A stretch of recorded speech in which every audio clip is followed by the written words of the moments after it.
이시영 장로님이 계속 말씀하시면 전 더 좋을 것 같은 생각이 들었습니다. 그동안에 우리 시니어 사역의 역사를 아주 짧게나마 말씀도 하시고 앞으로의 비전도 말씀하셔서 저도 같은 이제 시니어가 된 입장에서 마음이 정말 뜨거워지는 느낌을 받습니다. 미국 캘리포니아에 있는 친구가 미국도 뭐 올해가 엄청 더웠다 그래요. 그러면서 아내와 그런 이야기를 했답니다. 이렇게 날씨가 비정상적으로 무더운 걸 보니까 지진이 날까봐 늘 그런 경험을 했었답니다. 뭔가 비정상적인 날씨가 계속되면 그러면 갑자기 지진이 오는 일이 있었대요. 아내도 그런 말에 동의를 했는데, 그러면 우리가 지진이 혹시 나면 문제가 될 곳을 좀 살펴봐야 되겠다. 그렇게 아내와 이야기를 하고 얼마 안 가서 실제로 지진이 일어난 거예요. 거기서 좀 가까운 곳에 진도 4.7의 지진이, 물론 큰 지진은 아니었지만 아침에 침대가 막 흔들리는 지진이 일어나는 걸 경험을 했답니다. 그러면서 참 마음이 비참한 마음이 들었다는 거예요. 분명히 아내와 함께 지진이 날 건가 봐, 그렇게 생각을 하고 좀 손을 볼 건 손을 보고 또 떨어질 물건이 없는지 살펴봐야 되겠다고까지 말을 하고도 아무것도 안 했다는 거예요. 실제로 벽에 고정하지 않은 큰 괴종시계가 하나 있는데 지진이 나면 저거 넘어지면 저 큰 문제가 생기겠다, 평소에도 생각을 했었다는 거예요. 그런데 전혀 손보지 않았다는 거예요. 그러면서 무언가를 아는 것과 실제로 그것을 하는 것은 다른 문제다 하는 것을 깨달았다고. 이제 저희 친구도 은퇴를 했는데 은퇴하기 전에 은퇴 준비해야 된다. 은퇴하고 난 다음에 살 시간이 많은데 이제 은퇴 준비를 정말 해야 된다 생각을 했었대요. 모르는 바가 아니었답니다. 근데 막상 은퇴를 하고 난 다음에 보니까 내가 은퇴 준비를 실제로 했나? 전혀 그렇지 않았다는 겁니다. 그저 경제적인 문제, 또 내가 어디 가서 봉사활동하는 정도 수준 정도만 생각했었지, 막상 은퇴를 하고 나니까 아무것도 준비되지 않은 상태에서 은퇴 시기를 보내고 있다는 것을 깨달았다는 거예요. 알기는 알았는데 실제로 그대로 산 거는 아니었다는 거예요. 그러면서 그 친구가 이렇게 이야기를 하더라고요. 이제 내게 있어서 가장 중요한 문제는 죽음인데, 자, 누구나 다 죽는 거죠. 다 아는 겁니다. 자, 그렇다면 죽음에 대한 준비는 나는 제대로 하고 있는가 하는 사실을 깊이 생각하게 됐다는 거예요. 이번에 지진이 일어날 걸 알고도 대비하지 못하고 지진을 맞이하고, 그러면서 하나님께서 나에게 이제 진짜 중요한 내 인생의 가장 중요한 문제인 죽음에 대하여 너가 준비하고 있나 하는 것에 대한 강력한 도전을 하셨다, 그런 고백을 했습니다. 제가 오늘 우리 시니어 선교대회에 말씀을 전해달라고 하셔서 이 문제로 깊이 기도하는 중에 저도 같은 시니어 세대가 된 저 자신에게 주님이 주시는 매우 귀중한 도전이에요. 우리에게 있어서 가장 중요한 문제, 우리가 무언가를 해야 되는 일도 찾아서 순종해야 되는데 그게 왜 그렇게 중요한 건가? 죽음에 대한 준비예요. 95세 되신 원로 목사님이 70세 은퇴를 하실 때 모든 게 다 끝났다고 생각했습니다. 이제 내 할 일은 다 끝났어. 그런데 25년을 더 사신 거예요. 근데 그 목사님이 95세가 되시고 외국어 공부를 시작을 하셨다는 겁니다. 왜냐하면 25년을 살아놓고 보니까 이렇게 25년 더 살 거라고 생각했다면 70세 은퇴했을 때 그때 뭔가라도 시작을 했을 걸. 그러면 25년 동안 정말 나에게 너무나 큰 유익한 것이 있었을 거라. 근데 이제는 끝났다고 생각하고 25년을 더 산 거예요. 자, 앞으로 얼마나 더 살지 지금은 모르겠다. 물론 뭐 25년씩이나 더 살 리는 없겠지만 이제라도 뭔가 해야 되겠다. 그래서 이제 외국어 공부를 95세에 시작을 하셨다 하는 이야기를 듣고 마음에 울림이 있더라고요. 저는 오늘 여러분들에게 뭐 외국어 공부하자고 이 말씀을 드리는 거 아닙니다. 네. 중요한 핵심은 진짜 우리가 지금 준비해야 될 것이 있다는 거예요. 10대, 20대 때는 아직 실감이 안 난, 40대, 50대, 60대를 지날 때도 아직도 마음이 이렇게 확 안 와닿는 문제. 그런데 이제 시니어 세대인 우리가 되어서 너무나 가까이 느껴지는 문제가 죽음이에요. 저는 여러분들에게 무슨 뭐 불길한 생각을 하도록 어떤 시니어 선교대에 초를 치려고 지금 이 말씀을 드리는 게 아닙니다. 이 문제가 해결이 안 되면 시니어 세대 선교는 의미가 없어요.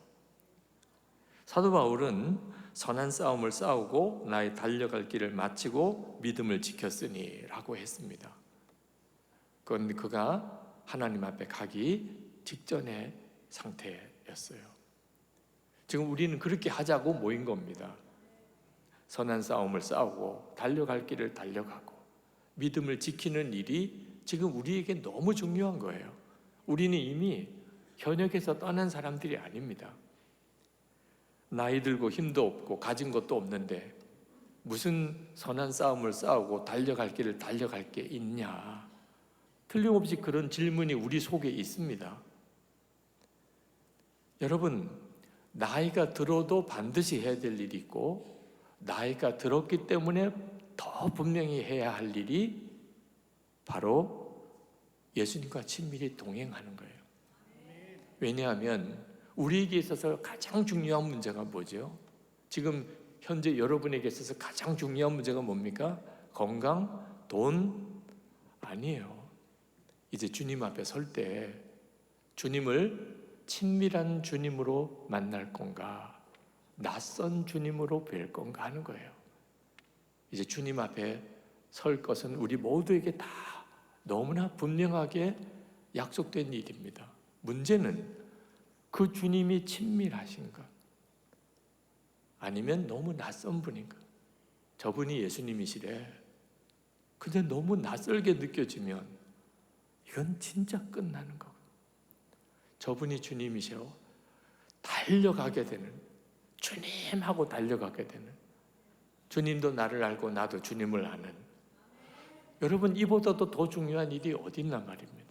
여러분에게 있어서 지금 이보다 더 중요한 일이 어디 있어요? 저는 저희 부친이 은퇴하시고 그리고 많은 목사님들이 은퇴하시는 일을 어려서부터 보았습니다. 근데 참 안타까운 것은 그렇게 아주 강력한 말씀을 전하시고 큰 교회를 담임하시던 목사님들조차도 은퇴하실 때가 되면 왜 그렇게 초라해 보이나 하는 거예요. 왜 그렇게 은퇴하실 때 그렇게 다 모든 게 무너지는 것처럼 느껴지나. 너무 안타까웠어요. 목회만 열심히 하셨지 예수님과 친밀함에 대해 신경 쓰지 못하셨던 거예요. 계속 설교를 해야 돼요. 계속 교인 신방해야 돼요. 교회 현안은 계속 일어나요. 그러다가 은퇴가 딱 온 거예요. 이제는 목회 현장에서 내려와야 돼요. 근데 붙잡고 있다고 생각했던 주님이 너무 낯선 분이세요. 이게 기가 막힌 거죠. 연회에서 저희 감리교 연회에서 은퇴하시는 목사님 아마 심무하시던 교회에서 여러 가지 은퇴하는 과정에서 어려움이 있으셨던 것 같더라고요.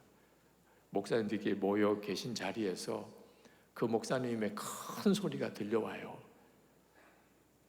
나는 평생 목회 열심히 한 죄밖에 없어. 무슨 사정이 있는지는 모르겠어요. 그냥 젊은 목사일 때 그 소리가 귀에 쟁쟁해요. 나 평생 목회 열심히 한 죄밖에 없어. 뭐가 섭섭하신지 뭐가 안타까우신지 모르겠어요. 그런데 마음에 목회 열심히 한 것도 죄가 될 수 있다. 그런 생각이 딱 들어요. 목사가 목회 열심히 한 게 잘한 거죠. 그런데 그 목사님은 마지막에 나 목회 열심히 한 죄밖에 없어. 그러면 안 되는 뭐가 있다는 뜻일 수도 있다는 거예요. 그게 뭐지요? 예수님과의 친밀함이에요. 목회 열심히 하는 거 목사에게 중요해요. 그 더 중요한 게 있어요. 내 안에 주님이 계시고 주님은 나의 진짜 주님 왕 되시는 예수님과 온전히 동행하는 삶이에요. 시니어 세대인 우리에게 있어서 이제 진짜 중요한 문제, 평생 솔직히 좀 놓치고 살았던 거, 먹고도 살아야 되고 애들도 공부시켜야 되고 세상에서 뭔가 자리도 잡아야 되고 교회에서도 해야 될 일도 많고 어떻게 보다 보니 정신없이 살았어요. 그러다가 놓친 게 의외로 예수님일 수 있어요. 혹시 여러분 중에 그 점에 대해서 자신이 없다면 이제 정신 차려야 돼요. 우리가 다 죽을 거 알아요. 다 안다고요. 준비가 됐나요? 목사님, 저 다 준비되었습니다. 그 준비가 뭐지요? 나의 주님과 너무 친밀한 거예요. 지금부터 주님과 함께 사는 거예요. 아침에 눈을 뜨면 주님이고 주님과 함께 살려고, 거기서 주님이 우리에게 이 시대에 뭔가를 하라고 하시는 일이 있는 것을 따라 이제 신인의 선교가 열리는 거예요. 우리 열심 가지고 우리의 사명감으로 우리가 무슨 일을 하자는 거 아니에요. 솔직히 나이 든 사람들이 뭘 하겠다 그러면 주변에서 다 말려요. 어느 목사님 뭐 누구라고 하면은 뭐 다 아실 만한 목사님 은퇴할 때 그때 축사하러 나오신 목사님, 그분도 지금 은퇴하셨어요. 그분이 그때 선배 목사님 은퇴하는 자리에서 그런 말씀을 하시더라고요. 은퇴하시는 목사님, 신신당부드립니다. 제발 아무것도 하지 마세요. 목사님이 뭐 자꾸 하려고 그러면 후배들이 너무너무 고생해요. 제발 좀 부탁합니다. 제발 아무것도 하지 마세요. 사이다 발언을 막 하셨어요. 그때 뭐 다들 웃기도 하고 그러고, 아마 후진들은 그런 생각을 할 수도 있어요. 은퇴하신 분들이 뭐 하겠다 그러면 아이고 골치 아파, 저거 어떻게 도와드려, 이렇게 할 수도 있다니까요. 우리가 뭘 하겠다 그러면 다 좋아하는 것만 아니에요. 쉬운 일 아닙니다. 그러니까 예수 그리스도와의 온전한 연합이 준비되어야 돼요. 우리는 우리 의욕 가지고 뭘 하겠다는 거 아니어야 하는 거예요. 주님이 우리 안에서 나의 생명 되시고, 그리고 내 지혜가 되시고, 나이 많지만 우리를 통해 일하시는 주님은 약한 자를 늘 쓰셨어요. 미련하고 정말 이름 없고 아무것도 아닌 자, 그런 자를 통하여 주님은 일하신다고 하셨어요. 그대로 우리죠. 그렇게 되시면 최고죠. 제가 은퇴하기 10년 전에 2014년입니다. 안식년을 6개월을 교회에서 주어서 안식년을 시작을 했어요. 저는 6개월 동안 이제 설교도 안 해도 되고 가고 싶은 곳도 가보고 너무 좋죠. 그런데 안식년이 시작이 되었을 때 갑자기 두려움이 밀려왔어요. 설교도 안 해도 돼요. 교회도 6개월 동안은 안 가도 돼요. 제가 가고 싶은 곳에 다 여행하면 돼요. 그런데 6개월 뒤에 제가 담임 목사직으로 돌아가니까 이렇게 아무것도 안 하는 게 행복하고 또 흥미롭고 그렇죠. 이제 10년 지나고 나면 똑같은 상황이 돼요. 설교 안 해도 돼요. 교회 안 가도 돼요. 영원히 오지 말래요. 자, 그런 시절이 10년 뒤에 똑같이 오는 거예요. 이게 좋은가? 현역에 있을 동안에 한 달을 쉬고 6개월을 쉬고 1년을 안식년을 보내는 것은 정말 행복한 일이고 특별한 특혜죠. 돌아갈 임지가 있으니까. 그런데 이제 은퇴하고 나면 그때 비로소 갑자기 제 삶에 10년 뒤에 닥쳐올 엄청난 사건이 실제가 되기 시작했어요. 도대체 10년 뒤에 나는 그 은퇴라는 상황을 어떻게 맞을 건가? 설교 안 해도 되고 그게 좋기만 한 건가? 내가 가서 교회 일들을 안 봐도 되는 것이 그저 그냥 편하기만 한가? 그렇지 않다는 것이 느껴졌어요. 그래서 그때부터 제가 붙잡을 분이 진짜 주님이시구나. 예수님, 그분이 내게 정말 실제가 되어야 되는 거구나. 제가 실제로 은퇴한다고 생각하니까 예수님께서 내 기쁨이 되시고 실제로 주님이 저와 함께 계시고 저를 이끄시는 삶이 되지 않으면 은퇴할 때 저도 제가 그동안 보았던 많은 은퇴하신 목사님들처럼 그렇게 갑자기 초라해지고 갑자기 꺾어지는 것 같은 일을 똑같이 겪을 것 같더라. 그래서 그때부터 주님과 동행하는 삶에 전심을 다하기 시작한 거예요. 매일 일기를 쓰면서 오늘 내가 얼마나 주님을 바라보고 살았는지, 주님은 내 삶에 실제로 어떻게 역사하셨는지 계속 매일 그것을 일기로 쓰면서 10년을 살았어요. 그리고 제게 드디어 은퇴할 시간이 온 겁니다. 은퇴하는 과정을 제가 준비하면서 너무 감사하더라고요. 제가 담임 목사직을 내려놓는 일이 인간적으로는 쉬운 일은 아니지만 그러나 크게 흔들림도 없었어요. 그는 주님이 저를 그동안에 선한 목자교회 담임 목사로 저를 쓰시고 이제는 또 다른 일로 쓰시는 것뿐이지 전혀 다를 게 없더라고요. 근데 마지막 주일, 이제는 선한 목자교회 담임 목사로서 마지막 설교를 해야 되는 주일이 다가왔을 때 그때는 가슴이 저도 모르는 사이에 막 흔들리는 거예요. 이번 주일이 마지막 주일이야. 이번 설교가 마지막 설교야. 그때 솔직히 내가 교인들 앞에서 혹시 울지는 않을까? 우리 목사님이 마지막 설교를 하는 날 우셨어. 쉬운 게 아닌가 봐. 그렇게 잘 준비해 왔는데도 그 마지막 설교를 할 때 마치 뭔가 놓기 싫은 것을 놓은 사람처럼 떠나기 싫은 곳을 떠나는 것처럼 그렇게 비치는 것이 너무 제 마음이 안타깝더라고요. 감정을 주체하기가 쉽지 않은 그런 순간이 왔어요. 그때 갑자기 전화가 왔습니다. 제가 참 힘들고 어려울 때 저를 거둬주고 또 저를 참 도와주셨던 고 김선도 목사님 소천하셨다는 연락이 왔어요. 금요일에 돌아가시고 토요일에 입관 예배를 드리고 월요일에 이제 발인을 하는 장례 일정입니다. 그 입관 예배 때 와서 기도를 해줄 수 있겠느냐 연락이 왔어요. 아니, 그분이 돌아가셨다니 가야지요. 그리고 토요일에 입관 예배에 참석하고 그리고 주일이 온 거예요. 월요일에는 이제 고 김선도 감독님 장례 예배.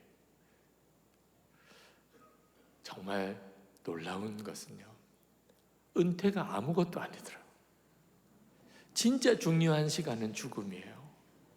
은퇴는 아무것도 아니에요. 그 시간에 고 김선도 감독님의 장례 예배를 참석하면서 내 인생의 가장 중요한 시간은 죽음의 나의 장례식이에요. 나의 내가 죽음의 문을 어떻게 건너갈 건지, 그게 얼마나 중요한 건지를 그때 느꼈어요. 그리고 갑자기 은퇴 설교 마지막 설교할 때 내가 울면 어떡할까? 그건 완전히 넌센스예요. 울 게 뭐 있어요. 네. 그렇게 마지막 예배를 드릴 수 있었어요. 내게 있어서 중요한 시점은 은퇴가 아니다. 죽는 순간을. 우리에게도 마찬가지입니다. 우리도 다 어떤 형태로든지 이제 은퇴의 시기를 넘어왔습니다. 아마 은퇴 이후의 삶, 시니어의 삶을 사는 일이 쉽지 않으신 분들도 있으실 거예요. 근데 여러분 명심해야 합니다. 우리에게는 달려갈 길이 있어요. 그게 죽음이에요. 죽음의 문을 건너가는 일은요, 우리의 평생의 어떤 순간보다도 중요해요. 정말 중요해요. 젊은 사람들은 그걸 몰라요. 아직도 현실감이 없어요. 그래서 안타깝게도 다 죽는 줄 알지만 진짜 죽음을 준비하는 눈이 뜨인 사람을 찾아보기 어려워요. 근데 우리는 달라요. 우리는 이제 남은 것이 죽음이에요. 근데 그 죽음을 건너가는 순간이 너무너무 중요하고 너무너무 복 있는 시간이에요.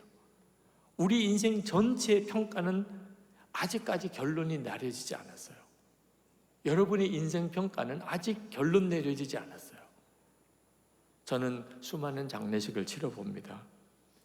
장례식 때 아는 거예요. 이분이 진짜 어떤 분이었는지는. 우리 교회 교인들에게 부탁을 드려요. 제가 장례식 때 좀 은혜롭게 설교할 거리를 좀 주세요. 도대체 어떻게 사셨는지. 장례식 때 뭘 인용할 만한 뭔가를 좀 주시라고. 뭐하고 사셨어요? 어떻게 사셨어요? 장례식 준비하셔야 돼요. 여러분, 진짜 여러분의 장례식 때 장례 집례를 해주실 목사님 거의 정해져 계시죠? 여러분 교회 담임 목사님이실 거예요. 그때 장례식 때 꼭 요 이야기 해주세요. 목사님, 제 장례식 맡아서 수고해 주실 텐데 꼭 요 이야기 해주세요. 제가 어떻게 살았는지, 제 마음이 어떤지. 사도 바울은 주님 앞에 설 때를 보면서 살았기 때문에 그는 선한 싸움을 싸우고 달려갈 길을 달려가고 믿음을 지키는 삶을 끝까지 산 거예요. 그것 때문에 그렇게 된 거예요. 8절에 보면 이제 후로는 나를 위하여 의의 면류관이 예비되었으므로 주 곧 의로우신 재판장이 그날에 내게 주실 것이며 내게만 아니라 우리 주의 나타나심을 사모하는 모든 자에게 도니라. 주님 앞에 서는 것이 사도 바울에게는 실제였어요. 그러니까 사도 바울은 마지막까지 그는 선한 싸움 싸우고 달려갈 길을 달려가는 삶을 살 수 있었던 거예요. 우리도 똑같습니다. 주님 앞에 서는 그날을 여러분이 실제로 정말 사모하게 되면 그 삶이 시니어 선교예요. 사람에 대한 평가는 세 가지를 보아야 정확히 알 수 있는데, 하나는 죽을 때예요. 장례식 때 아는 거예요. 이 사람이 진짜 어떤 사람이었는지. 또 하나는 역사의 평가예요. 솔직히 장례식 때도 그 사람을 정확히 알 수 없을 때가 있어요. 여러분, 이완용이 죽었을 때 장례식은 국장 수준에 치러졌어요. 대단했죠. 주기철 목사님, 손양원 목사님 장례식 때는 참 애통함이 컸지만 너무너무 초라했어요. 그렇지만 역사가는 이완용과 주기철 목사님, 손양원 목사님에 대한 평가는 극에 달할 정도로 달라요. 역사의 평가가 있는 거예요. 장례식 때도 아직은 몰라요. 역사가 어떻게 평가하는 대단히 중요해요. 더 중요한 것은 역사가도 보지 못하는 게 있어요. 하나님 앞에 설 때예요. 하나님 앞에 설 때 그때가 진짜예요. 역사가조차도 이름도 모르는 사람이 있어요. 오늘 여기 계신 시니어들 중에 유명하신 분은 몇 안 되실 거예요. 여러분, 지하철 타면 사람들이 와 하고 봅니까? 투명인간 같아요. 버스 타도 투명인간 같아요. 아무도 아는 사람이 없어요. 괜찮아요. 하나님이 여러분을 알고 예수님이 여러분 안에 그렇게 주님과 동행하는 사람이라면 진짜 우리 인생의 평가는 하나님 앞에 나는 거니까요. 하나님이 알아주시면 끝이에요. 아무리 세상에서 유명해도 주님이 나 너 모른다 하시면 그건 끝나는 거예요. 주님이 실제로 그렇게 말씀하셨어요. 그날에 많은 사람이 나더러 이르되 주여 주여 우리가 주의 이름으로 선지자 노릇하며 주의 이름으로 귀신 쫓아내며 주의 이름으로 많은 권능을 행하지 아니하였나이까 하리니 그때 내가 그들에게 밝히 말하되 내가 너희를 도무지 알지 못하니 불법을 행하는 자들아 내게서 떠나가라 하리라. 세상에서 유명한 거 사실 다 헛거예요. 그래서 우리가 진짜 붙잡으라. 예수 그리스도 정말 내 안에 계신가? 오늘도 주님과 동행하는 삶을 사는가? 그게 모든 것의 핵심인 거예요. 고 이효령 교수님이 암으로 세상을 떠나셨죠. 그가 죽음을 눈앞에 두셨을 때 그때 심정을 이렇게 이야기하시더라. 동물원 우리 밖에 나온 호랑이가 달려들어 목덜미를 무는 것 같다. 죽음은 도대체 어떤 느낌일까? 동물원에 있던 호랑이가 우리를 뛰어넘어와서 내 목덜미를 물려고 할 때 그게 죽음인 거예요. 여러분, 여기 있는 사람 다 그 순간을 맞이하게 됩니다. 죽음이 확 나에게 다가올 때 이렇게 죽는구나. 준비되셨어요? 뭘 준비해야죠? 요양병원? 금요일에 죽어서 그리고 금요일에 병원에 입원해서 토요일에 죽어서 주일에 교회 광고하고 그리고 월요일에 장례 치르는 게 그게 복이 아니에요. 그건 실제로 죽음을 모르니까 하는 이야기예요. 죽음이 내게 확 다가올 때 그때가 준비되셨나요? 뭘 도대체 준비하라는 거죠? 죽음을 준비하라니 유언장 쓰라는 거예요? 아무 소용이 없다니까요. 여러분 안에 계신 주님이 실제여셔야 돼요. 이제 여러분이 죽음의 문을 건너갈 때 실제로 여러분을 붙잡고 죽음의 문을 건너가게 하실 분은 오직 주님밖에 없어요. 그분이 내게 오늘 실제여야 하는, 막연하게 믿을 대상이 되면 안 되는 거예요. 제가 은퇴하면서 한 가지 감사한 것은 제 사무실을 제 손으로 정리할 수 있었다는 것. 힘든 일이었어요. 은퇴하고 이제 담임 목사실을 비워줘야 되니까 담임 목사실 짐을 정리해야죠. 엄청나게 어려운 일이었어요. 그런데 그 담임 목사실 뒷정리를 하다가 제가 깨달았어요. 이게 얼마나 좋은 일이야. 내 뒷정리를 내가 할 수 있다. 제가 제 서재를 쭉 정리하다 보니까 왜 이런 책이 있지? 아이고, 이런 글 문서들은 왜 아직도 안 버리고 두었을까? 다른 사람이 뒷정리를 했으면 창피할 만한 것들도 많더라. 살다가 보니까 뒷정리 제대로 못하고들 살아요. 근데 그걸 다 제 손으로 뒷정리하고 남길 것만 남기고 버릴 거는 버리고 그게 너무 행복하더라는 거예요. 그러면서 생각했어요.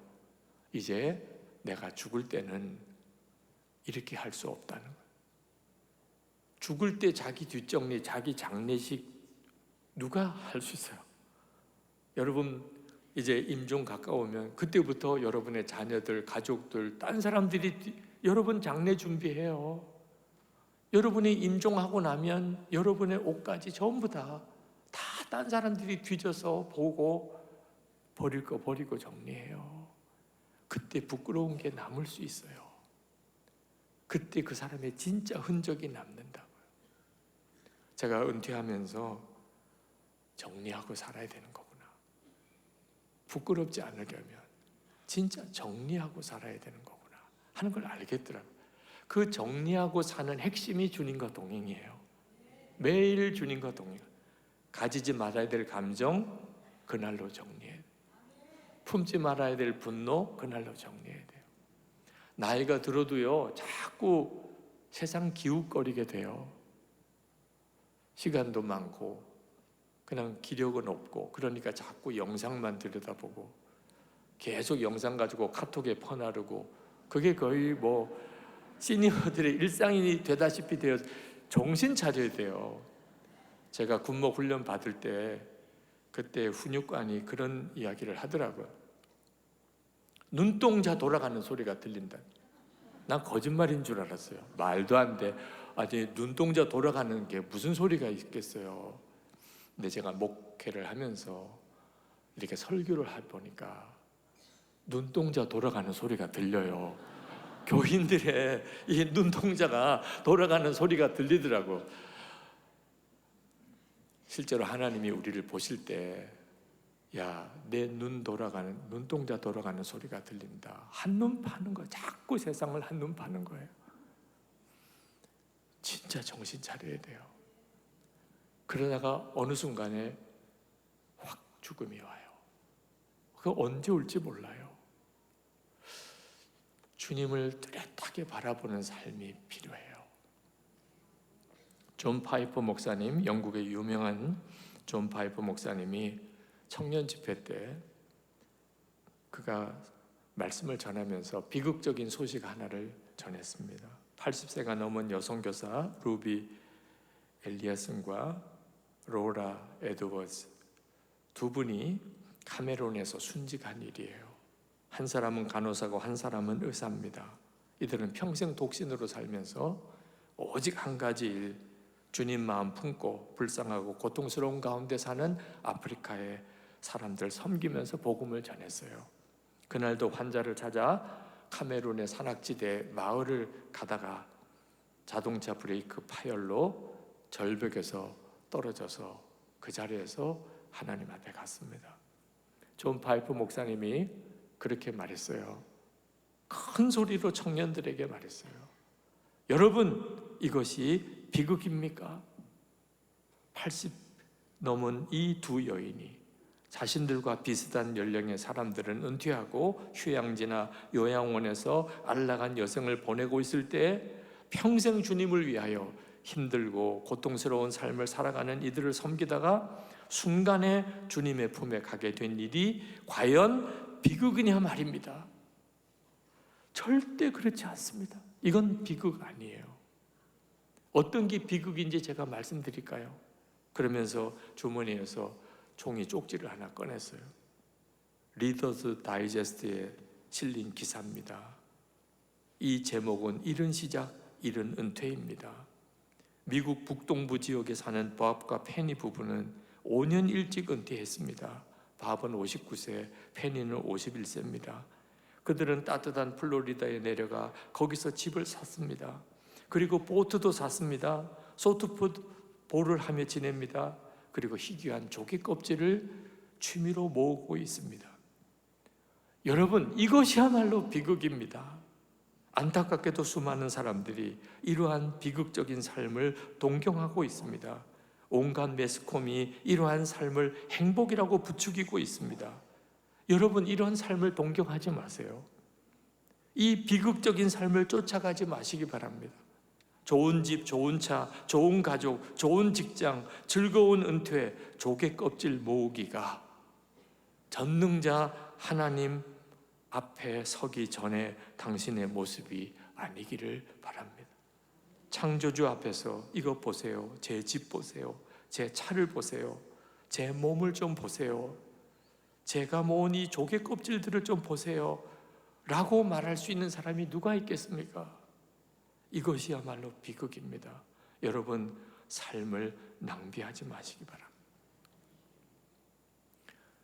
이건 주님이 지금 우리에게 하시는 말씀이에요. 도대체 무엇이 행복이고 무엇이 비극인지를 완전히 혼돈 상태에 빠져 있어요.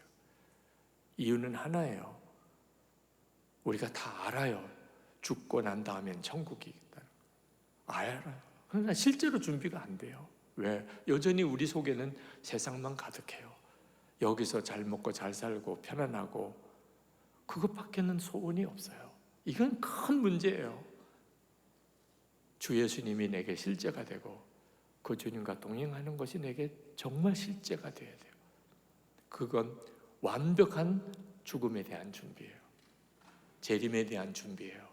주님이 내 안에 계신데 재림에 오시는 주님이 왜 두려워요? 할렐루야.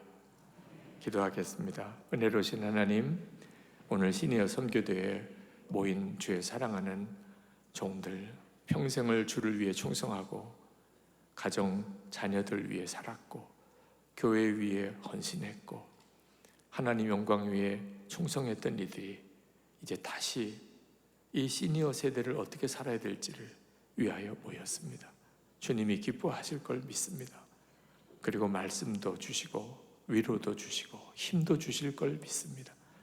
시니어들을 통하여 한국교회가 새로워지고 진정한 교회의 영적 각성이 일어난 역사가 일어나게 하시고 국내에 와 있는 이주민들 그리고 전 세계 열방에 우리가 해야 될 일들을 온전히 감당하며 무엇보다 우리의 다음 세대들을 일으켜내는 역사가 일어나게 하여 주옵소서. 주 예수 그리스도 이름으로 간절히 기도합나이다. 아멘.